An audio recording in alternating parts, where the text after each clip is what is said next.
This the dawn of a new era in robotics? Or something straight out of a sci-fi thriller? Meet Protoclone, the world's first bipedal musculoskeletal android. Robo సినిమాలో చూపించినట్లుగా ఫ్యూచర్లో మానవ జాతి మొత్తం రోబోల ఆధీనంలో ఉండబోతోందా? మనిషి మేధస్సుని భూస్థాపితం చేసి ఈ భూమిపైన రోబోల రాజ్యం రాబోతోందా? రోబో తయారీలో మరో కొత్త ప్రయోగం ప్రపంచాన్ని ఏ విధంగా ప్రభావితం చేయనుందో ఈ వీడియోలో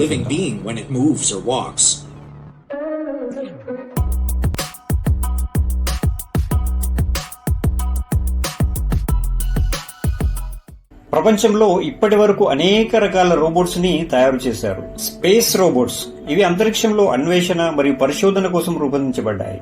స్కారా, డెల్టా, కార్టీసియన్, హ్యూమనాయిడ్, మొబైల్ రోబోలు ఇలా అనేక రకాల రోబోట్స్ ని తయారు చేయడమే కాదు వినియోగించడం కూడా జరుగుతుంది. కానీ ఇక్కడ మీకు కనబడుతున్నది వీటన్నిటికన్నా ప్రత్యేకమైనది. దీని పేరు ప్రోటోక్లోన్ B1 ఆండ్రాయిడ్ రోబోట్.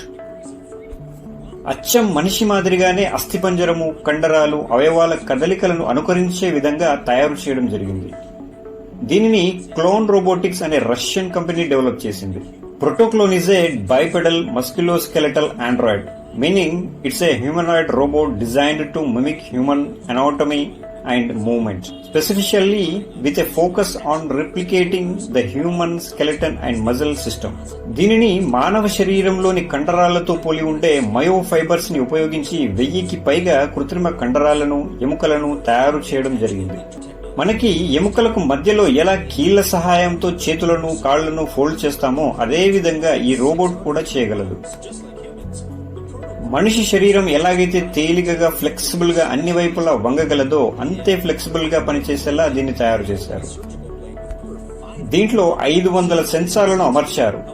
ఈ బయోమిమెటిక్ రోబోట్ 200 డిగ్రీల వేడిని భరించగలదు. బయో ఇన్స్పైర్డ్ కూలింగ్ సిస్టమ్ వల్ల చుట్టూ ఉన్న వాతావరణం వేడిగా మారితే ఈ రోబోట్ కి చెమట కూడా మనలాగే బయటికి వస్తుంది. ఇది మన రియల్ చర్మం లాగే రియాక్ట్ అవుతుంది. దీని movements, face expressions, even voice కూడా సిమ్యులేట్ చేస్తుంది. సైంటిస్టులు ఇది మనిషిని రీప్లేస్ చేయగలిగే ఫస్ట్ ట్రూ హ్యూమనాయిడ్ రోబోట్ అని చెప్తున్నారు. ప్రోటోక్లోన్ రోబోట్ ని గనక ఆర్టిఫిషియల్ ఇంటెలిజెన్స్ తో కనెక్ట్ చేస్తే దీంట్లో సెట్ చేయబడిన advanced self learning system AI యొక్క సామర్థ్యాన్ని క్షణాల్లో అడాప్ట్ చేసుకుంటుంది. మరి ఈ ప్రోటోక్లోన్ రోబోట్ వల్ల యూజెస్ ఏంటి అంటే customer services, health care, acting, companionship అంటే సహజీవనం, ప్రమాదకరమైన ఫ్యాక్టరీ వాతావరణ పరిస్థితుల్లో నిరంతరం పనిచేయగలగడం వంటివి. ఇటువంటి అడ్వాన్స్డ్ రోబోట్స్ వల్ల ఫ్యూచర్ లో మనం ఊహించగలిగే మరియు మనం ఊహించలేని తీవ్ర పరిణామాలు కూడా ఎదురుకావచ్చని విశ్లేషకుల అభిప్రాయం. రోబో సినిమాలో శంకర్ గారు చూపించిన విధంగా ఈ అడ్వాన్స్డ్ హ్యూమనాయిడ్ రోబోట్ కి గనక ఫ్యూచర్ లో AI ద్వారా సొంతంగా ఆలోచించే సామర్థ్యం వస్తే చాలా ఇబ్బందులు ఎదురయ్యే ఛాన్సెస్ ఉన్నాయి. అందులో మొదటిది లో స్కిల్స్ జాబ్స్ అంటే కస్టమర్ సర్వీసెస్, రిసెప్షనిస్ట్ వంటి ఉద్యోగాల్లో మనుషుల స్థానంలో రోబోలు పనిచేస్తాయి. దీని వలన లక్షల మంది ఉద్యోగాలు రీప్లేస్ కావచ్చు. ఈ ప్రోటోక్లోన్ B1 రోబోట్స్ మనుషుల మాదిరిగానే మనతో భావోద్వేగాలను పంచుకోగలవు. ఈ లక్షణం కారణంగా ఇవి మనుషులకి కంపానియన్ గా, స్నేహితులుగా కలిసిపోగలవు. దీని వలన కొంతమంది నిజమైన మానవ సంబంధాల్ని మర్చిపోయే అవకాశం ఉంది. మనుషుల మధ్య ఎంపతి తక్కువ అవుతుంది. సొసైటీలో ఐసోలేషన్ పెరిగే ప్రమాదం ఉంది. ఈ ప్రోటోక్లోన్ తో AI కనెక్ట్ చేస్తే అది సెల్ఫ్ లెర్నింగ్ క్యాపబిలిటీతో అన్కంట్రోల్డ్ గా ఎవాల్వ్ కావచ్చు. మాల్వేర్, హ్యాకింగ్ ద్వారా AI బిహేవియర్ మ్యానిపులేట్ చేయవచ్చు. వార్ రోబోట్స్, సర్వేలియన్స్ రోబోట్స్ గా వాడే ప్రమాదం ఉంది. ఈ రోబోట్ ఒక్కటే కాదు, ప్రపంచంలో ఏ ఆవిష్కరణ అయినా మంచికి చెడుకి రెండింటికి వాడొచ్చు.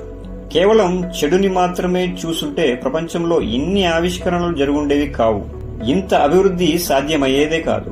ఇటువంటి అసాధారణ ఆవిష్కరణ అయిన ప్రోటోక్లోన్ B1 పైన మీ అభిప్రాయం ఏంటో కామెంట్ లో రాయండి. వీడియో నచ్చితే లైక్ చేయండి, షేర్ చేయండి. ఇలాంటి మరిన్ని టెక్నాలజీకి సంబంధించిన వీడియోస్ కోసం నా ఛానల్ సబ్స్క్రైబ్ చేసుకోండి.